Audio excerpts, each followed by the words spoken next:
ایک یہ کہتے ہیں کہ کسی نے کہا کہ 2 گھنٹے پہلے بس تیل لگائیں، اس کے بعد نہا لیں، مستقل تیل لگانے کا کوئی فائدہ نہیں ہے، اور ینگ جنریشن ایسے ہی لوگوں کی باتوں کو قبول کر کے تیل نہیں لگا رہی ہے۔ جبکہ ایک اور خاتون یہ کہتی ہیں کہ رحمت کونین صلی اللہ علیہ وسلم نے کوئی غسل سے پہلے نہیں بلکہ مستقل تیل لگایا ہے، کس کی بات صحیح ہے؟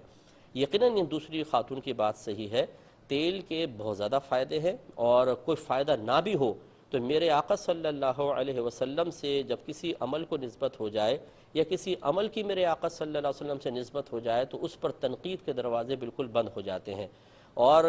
لوگوں کی عقلیں چاہے کہیں تک پہنچ جائیں، ہم گارنٹی سے کہتے ہیں کہ اس پر آپ تحقیق کر کے دیکھ لیں، سر پہ تیل لگانے کے بے شمار فائدے ہیں، مستقل تیل لگانے کے بہت فائدے ہیں۔ یہ الگ بات ہے کہ آپ کی آفس کی کوئی ریکوائرمنٹ ہے، آپ کی کوئی اور جگہ، کوئی ایسی جگہ پر آپ جا رہے ہیں کہ جہاں پر اس کو لائک نہیں کیا جاتا، اور مطلب ایک جیسے بال بہت بیٹھ جاتے ہیں اور پرابلم ہوتی ہے، یا بار بار چکنائی پہ ہاتھ لگتا ہے اور آپ کا کام ایسا ہے کہ وہ چکنی ہو جاتی ہیں، اس وجہ سے آپ رک گئے تو ایک الگ بات ہے۔ لیکن جیسے اب آپ گھر میں آ گئے، کوئی مصروفیت نہیں، آپ نے سر پہ تیل لگایا تو بہت اچھی بات ہے، سنت کی نیت سے لگائیں۔ جو شخص مستقل تیل لگاتا ہے بال مضبوط ہوتے ہیں، لمبے بھی ہوتے ہیں، سر کو توانائی حاصل ہوتی ہے، اور کوئی فائدہ نہ ہو تو کم از کم یہ ہے کہ سنت پر عمل پیرا ہونے کا ثواب حاصل ہوتا ہے۔ میرے آقا صلی اللہ علیہ وسلم بکثرت سر میں تیل لگاتے تھے، اور وہ تیل یقینی سی بات ہے کہ اللہ تبارک و تعالیٰ بھی اس چیز کو محبوب رکھتا تھا کہ اللہ تعالیٰ نے اپنے حبیب کو جو طریقے عطا فرمائے وہ سب سے بہترین عطا فرمائے،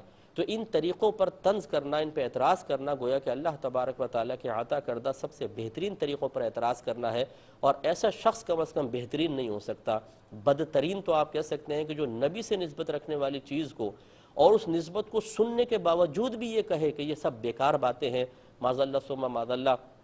مر کے تو قبر میں پہنچنا ہے، میدان محشر میں تو پہنچیں گے، وہاں پر ان لوگوں کی شرمندگی کا عالم آپ دیکھیے گا۔ اچھی طرح یاد رکھیں، یہ عقیدہ اپنا ذہن میں رکھیں کہ جس چیز کو میرے آقا صلی اللہ علیہ وسلم سے